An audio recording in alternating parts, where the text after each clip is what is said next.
Hey, what's up, guys? Welcome back to the Sports Stuff video. Today, we're doing an Arizona Cardinals off-season plan rebuild. So if you guys do enjoy, please do like, comment, and subscribe. Let's get into this video. So, we're currently at the number 3 overall pick at the Arizona Cardinals. What would we do, right? They have a head coaching vacancy, a question at quarterback, and a deteriorating offensive roster with a very young and interesting defensive roster. So, let's talk about what I would do as the Arizona Cardinals, I guess I would say GM. If I was their GM, what would we do? First off, coaching hires. Obviously, that's going to be the most important thing that we have to handle before we even get into roster construction, draft, free agency. We got to figure out who is coaching the Arizona Cardinals in 2026. Jonathan Gannon was let go after 3 seasons, never had a winning season. I think he averaged like 4 or 5 wins a season.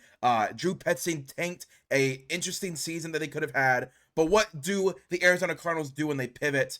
I'm going to pivot to Clint Kubiak. So, yes, Clint is definitely on the offensive side of the ball, the most sought-after offensive guy. But for the Arizona Cardinals, I think they can back up a Brinks truck to Clint Kubiak and say, hey, you got to help us, right? You know, you're in division. We want to steal you from the Seahawks, and you got to help us. He's been one of the best offensive coordinators the last 2 seasons. Fundamentals are going to switch from a defensive head coach to an offensive head coach. Obviously, Jonathan Gannon was the defensive head coach who was a DC as well. Now you're going to Clint Kubiak. You can develop a new quarterback that the team is going to take, whether it's be this season or next season. Now, with Dante Moore going back to school as of announced today, yes, I'm recording this on the 14th. I believe this is releasing on the 15th. So, yesterday, Dante Moore went back to school. I don't see Ty Simpson climbing his way up to number 2 overall pick. So the Arizona Cardinals, I don't think are going to take him at number 3 either. So they're going to run in with Kyler Murray and Jacoby Brissett going into the offseason. What are we going to do at the quarterback position? Not going to figure it out this offseason. We're going to grab Clint Kubiak for the future and kind of set in stone a infrastructure for a quarterback to be successful. So the league leader in rushing this last year and the leading receiver he coached up, that is number 1 rushing offense in the league with Kenneth Walker and Zach Charbonnet.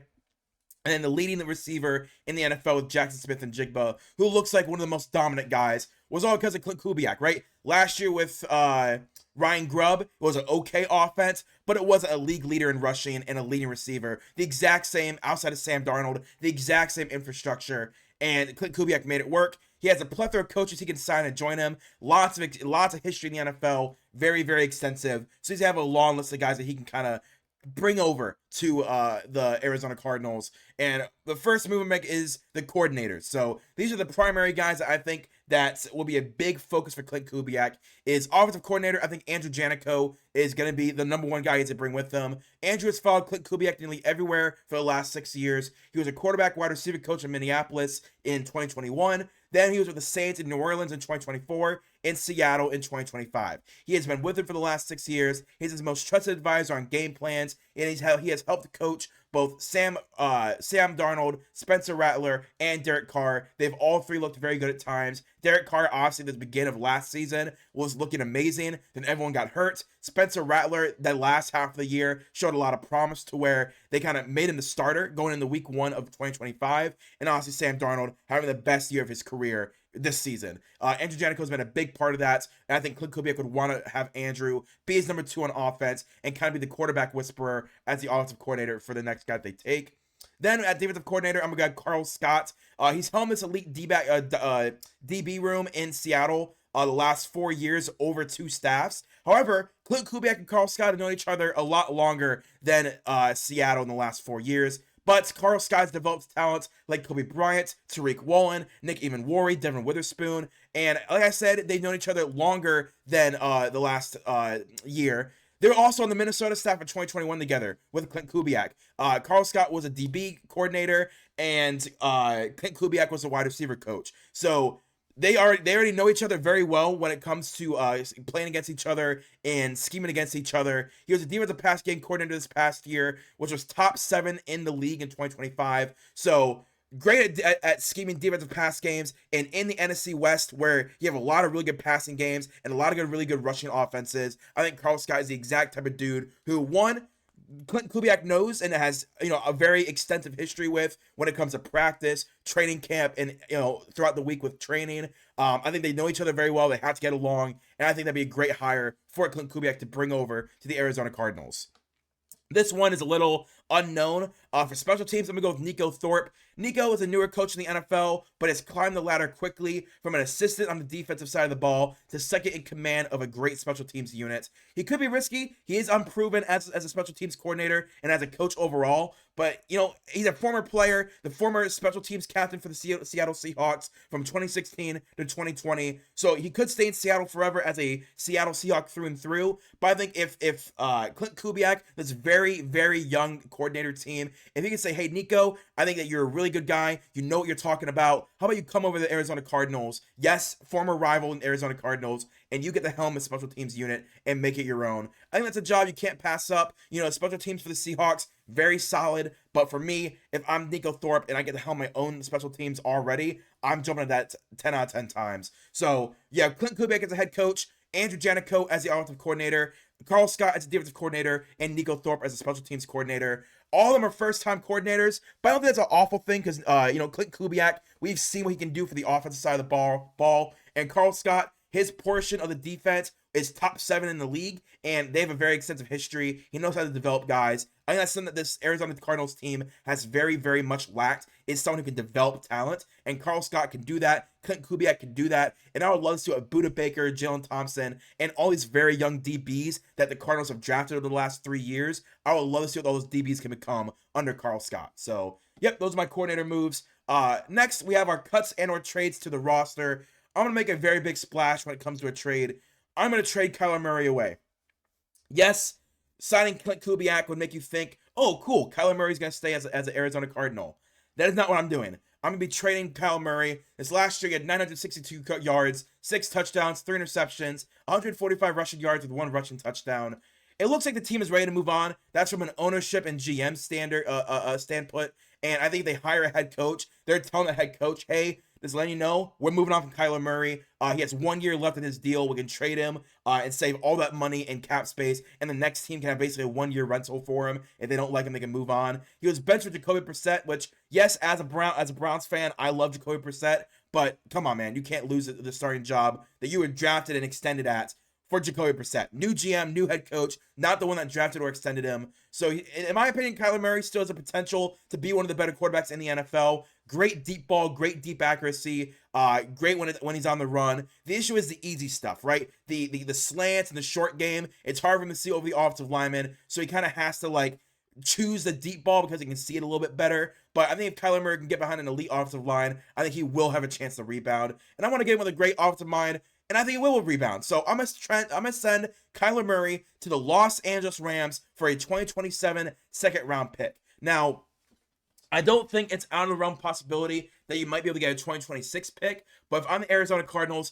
I want as much draft capital as possible in 2027, because that's when I'm going to get my quarterback, right? You have a lot of guys in 2027. You have the possibility of Arch Manning, Dylan Raiola, Dante Moore, even more guys, Lenore Sellers. You have a lot of guys, and guys that we don't even know yet, right? Guys that we're not even thinking would be a first-round pick. DJ Lagway, maybe, Brendan Sorsby. These guys are about to go through another year of college football, another year of development. We don't know who's going to be the number 1 overall pick. But if if the Arizona Cardinals don't have a great season next year, you have an extra second-round pick, your own first-round pick, and your own second-round pick. That is enough ammunition to move up in the NFL draft to go and get your franchise quarterback. So that's what I'm doing, is I'm prioritizing the future of the franchise and get a second-round pick next year instead of a second or third-round pick this year. I want to bet on the future. And the LA Rams, you know, with Matt Stafford potentially retiring, I think Kyler Murray, while he's not the same type of quarterback as Matt Stafford, I think Sean McVay would really like him. I think Kyler Murray gets a lot of bad rap because of that dumb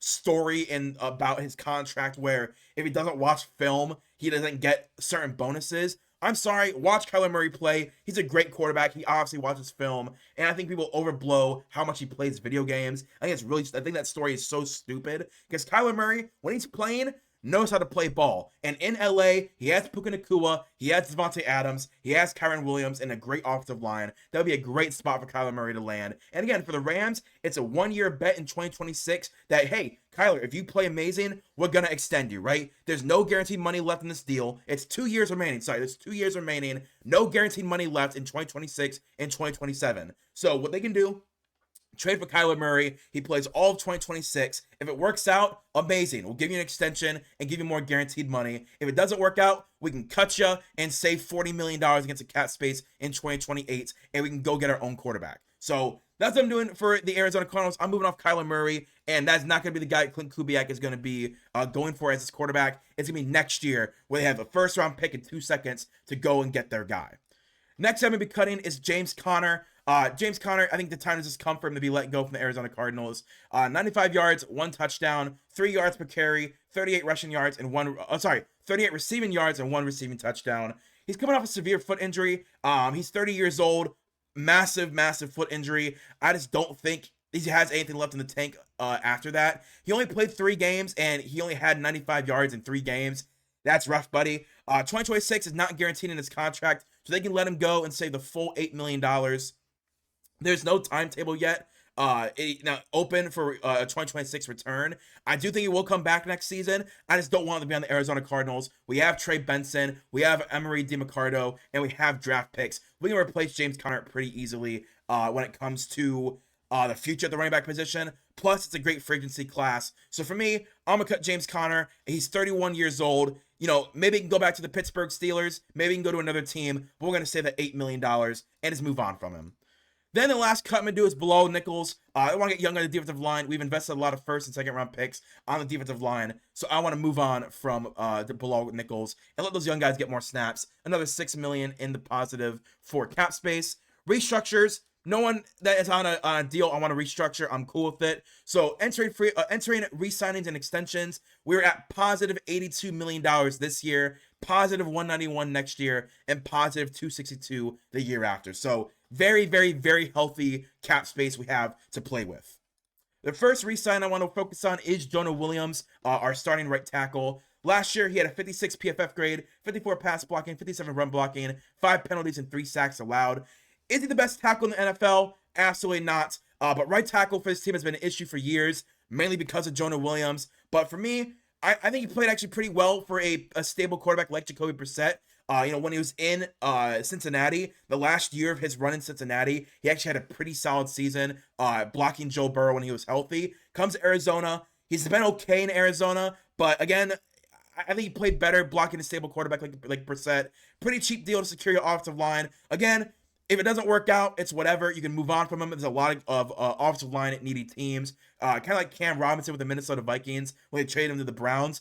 Lots of guaranteed money was left on the deal for that 1-year deal. All of it was still on there, and they still trade him, and they ate some of that dead cap. If after 2026 you want to move on from Jonah Williams, it's a 1-year, $8 million deal. There is 20 NFL teams that need a better offensive tackle that would grab Jonah Williams in a trade. So for me, not too worried about it. It's a 2-year, $13.5 million deal, fully guaranteed to secure the right side of our offensive line.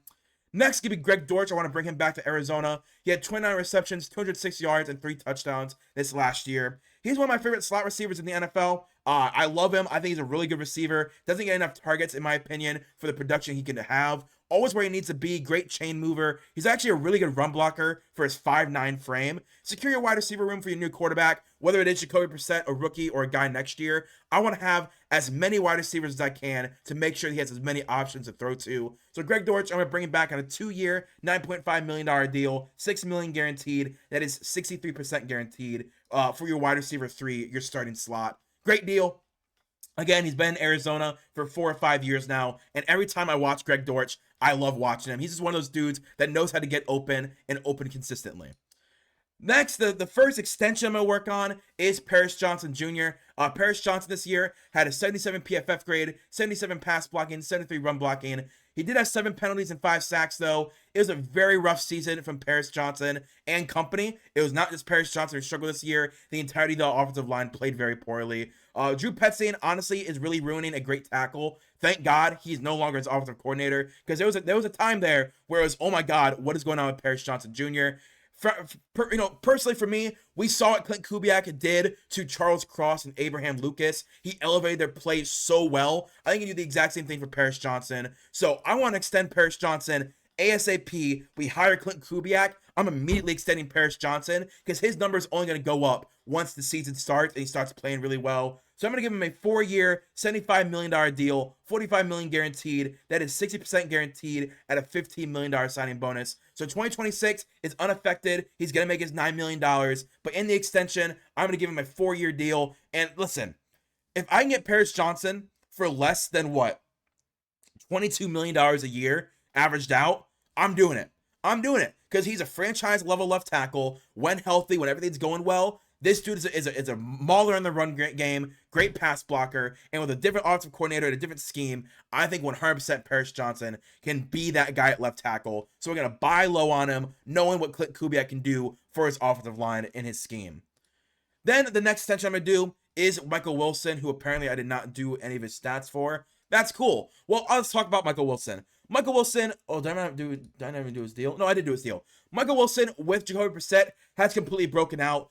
This dude was a touchdown machine once Jacoby Brissett got in there. He just always knows where to get open. With Marvin Harrison Jr. struggling, he has really carved out that wide receiver 2 role. I want to give him a 3-year, $41 million deal, $19 million guaranteed at 47% guaranteed. That is $12 million at signing.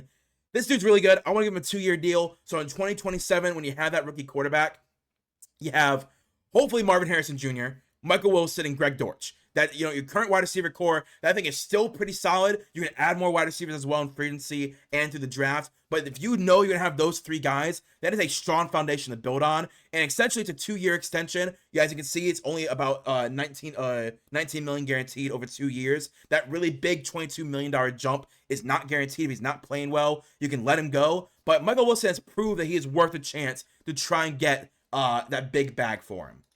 And then next is going to be free agency. You're at positive $80 million because the extensions didn't really affect your 2026 cap space. And the guys that you're re-signing, same thing, don't really impact the cap space. The first sign I want to do is Malik Willis. So while Jacoby Brissett is a great bridge quarterback, I like him more in that mentor backup role where if he needs to start, he will start, but not as my key starter. So I'm going to sign Malik Willis, who in my opinion is the number 1 quarterback on the market, especially the number 1 quarterback under the age of 26 on the market.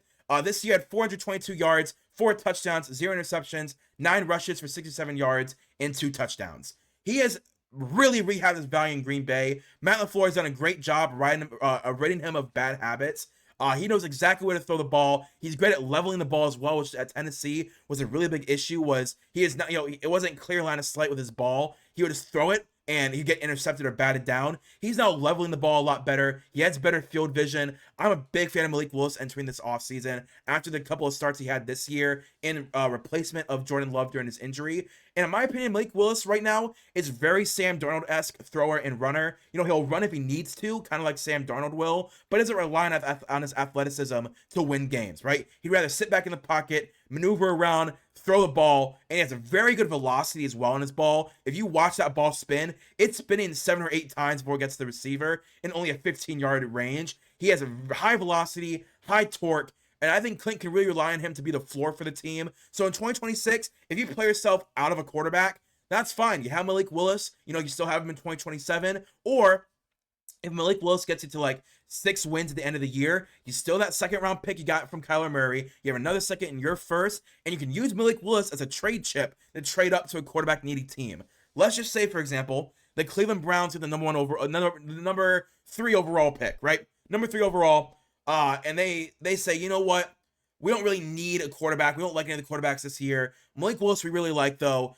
Give us that 1st, the 2 seconds, Malik Willis. We'll slip back to number 7, and you guys can have number 3. Like that's very possible in my book, where a quarterback team in the top 5 in next year's class doesn't really love their quarterback or doesn't really need a quarterback they could really like a backup. You use Malik Willis as a trade chip, that 1st, those 2 seconds, and you move up. So at worst, Malik Willis is a 1-year starter and you use as a trade chip. At best, you find your franchise quarterback somehow. So not really too mad about that. It's a 2-year, $23.5 million deal, $11.5 million guaranteed, about 50%. I think it's like 49.5% guaranteed. But that's Malik Willis. I think he'd be a great starter for the Arizona Cardinals.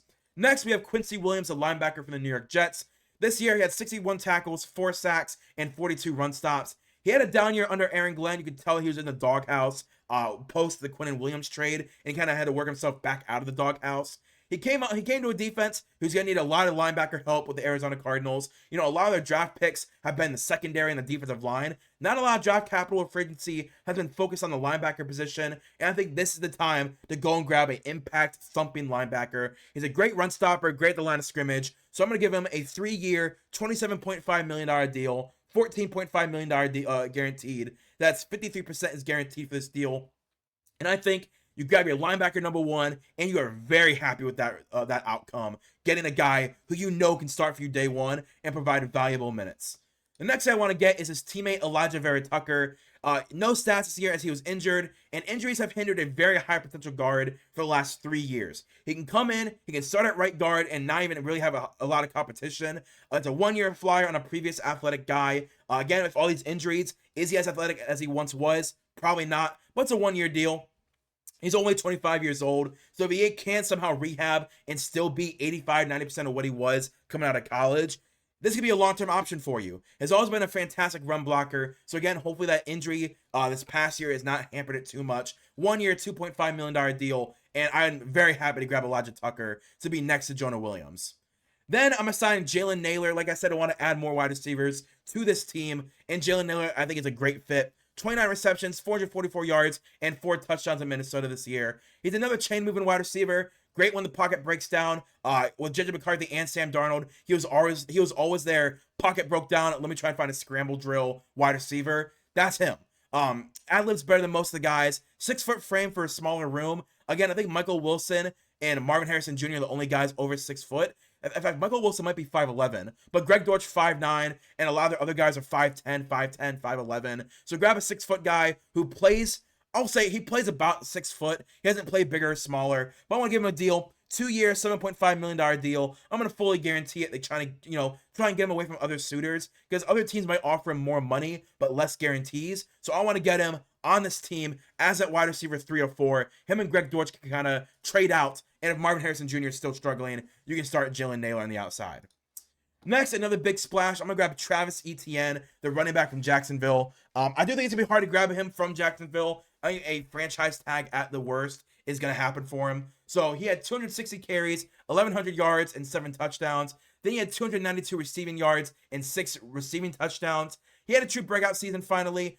He's finally getting used right in Jacksonville. Liam Cohen has truly unlocked their number 1 weapon personally on offense. And I think Clint would make him a superstar. We see what he did with Kenneth Walker and Zach Charbonnet. I think Travis Etienne and Trey Benson could be that exact same lightning and thunder combo. And Travis Etienne is going to get a 4-year, $34 million deal, $19 million guaranteed at 56% guaranteed. Again, I think it'd be one of those where it's like, hey, you're going to be at like 80% of the snaps and 20% is going to go to Trey Benson, but you're still going to get a bulk carry load for this offense. And Clint Kubiak can rely on, hey, I had the number 1 rushing offense in the NFL. If you want to make Pro Bowls, if you want to make big time plays and get noticed by the national media, become an All-Pro, come to Arizona. You're going to get a lot of attention, and you know that I can scheme you great lanes. I think that'd be a really high selling point for any running back. Finally, I'm going to sign David Ajabo, the edge rusher from the Ravens. This year had 8 tackles and 1 sack. Lots of promise coming out of college from Michigan. Unfortunately, injuries have hampered every single season of his career. Very consistent story of my free agents that I'm signing, but I like to buy low and sell high.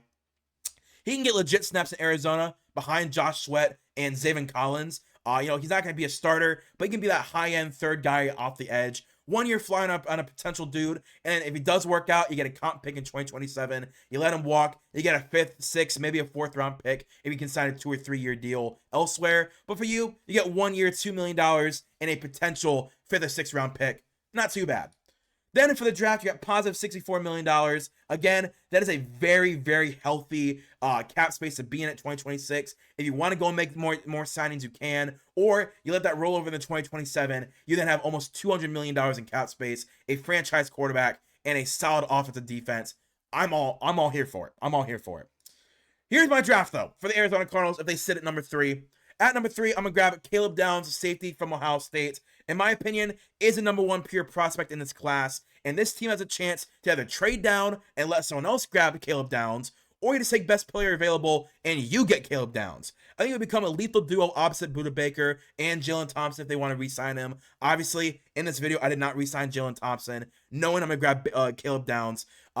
They play similar, though, to what Caleb will do in the pros, him and Budda Baker. Amazing size, amazing strength. He plays very physical. He hunts for hard hits. I have a lot of comps to Cam Chancellor and Eric Berry, and I think he'll be a culture setter on defense. And I think Carl Scott would love to get Caleb Downs and make him their Nick Eamon-Warry, that thumper at Rover, strong safety. I think that's exactly what he wants in Caleb Downs, and that's the role he can play for the future for this defense.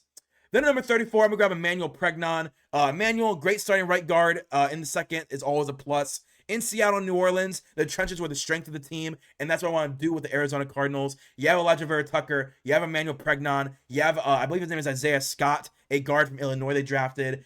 I want to get this offensive line as good as I can, and Emmanuel Pregnon is going to raise the level.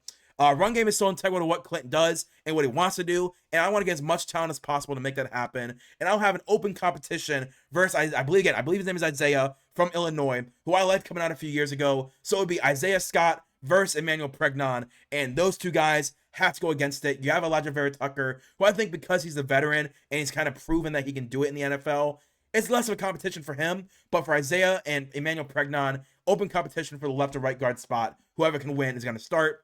Then number 65, I'm going to grab the linebacker Jake Golday from Cincinnati. Jake gotten better and better every single season. Elite speed at 6'4", 240. He's another thumper alongside Caleb Downs, and I think they could become a great rookie duo for the future. I think he needs to learn to be a more calm coverage guy and not try and jump routes as much and let up a lot of catches and touchdowns because he's trying to jump routes. Just settle down, be more calm, and as he does struggle in pass coverage, but again, his run offense is so good, I think it's worth a number 65 overall pick. And again, the linebacker room has been neglected for so long, I want to infuse it with an elite talent. Then at 104, I'm going to grab Sam Roush, the tight end from Stanford. Sam, a great run blocking tight end for Clint Kubiak and a good receiver. I don't think he's the best receiver in the world. You obviously have Trey McBride, but if I'm the Arizona Cardinals, I want to get a lot of 12 personnel because that's what a lot of what their run game in Seattle goes off of. Let's grab Sam Roush, great run blocker. And I'm not saying he is AJ Barner, but AJ Barner coming out of Michigan was primarily a run blocker, and he's turned into a great receiving guy. I think the same can happen for Sam. But if you can get a tight end too that allows you to do 12 personnel, that's amazing. Seattle runs 12 personnel at the top 10 rate in the league, and that's Clint Kubiak, and it allows the run game to be more flexible. I think that's an investment that they're going to make. Then at 141, I'm going to grab Drew Aller from Penn State. Listen, yes, he's not the best quarterback in the world, but for a 5th-round pick, I'm throwing a dart at the board, and maybe if somehow Drew Aller develops, you don't need to take a quarterback next year. He's not going to develop. You're taking a quarterback next year. But the shot in the dark at a former high-end quarterback prospect. His injury killed any draft stock hope that he had of coming back after that awful start to 2025 and that pick that he threw in the 2025 playoffs. Still a dude I'll throw a late-round pick at. You already had Jacoby Brissett. You already have Malik Willis. So Drew Aller is at quarterback 3 or emergency quarterback. That doesn't have to suit. That doesn't count against your game day roster. But if Brissett goes in, you have Drew Aller as a backup. And I do think he has a good arm. He has, pretty good deep ball accuracy. But his decision-making and taking the easy plays, he needs to get more comfortable at. And I do think that a guy like Clint Kubiak can get that out of him. But again, it's only a 1 year, basically it's a flyer because he's not going to be the franchise guy. But great size, great arm. We'll see what happens. But yeah, 5th-round pick for Drew Aller. Then at number 182, I'm going to grab tackle Emil Wagner, a right tackle. He's a developmental right tackle since Jonah is not a great tackle, but he is serviceable. He played at a great running game school in Notre Dame, and I think he can carry that over to Arizona for Clint Kubiak.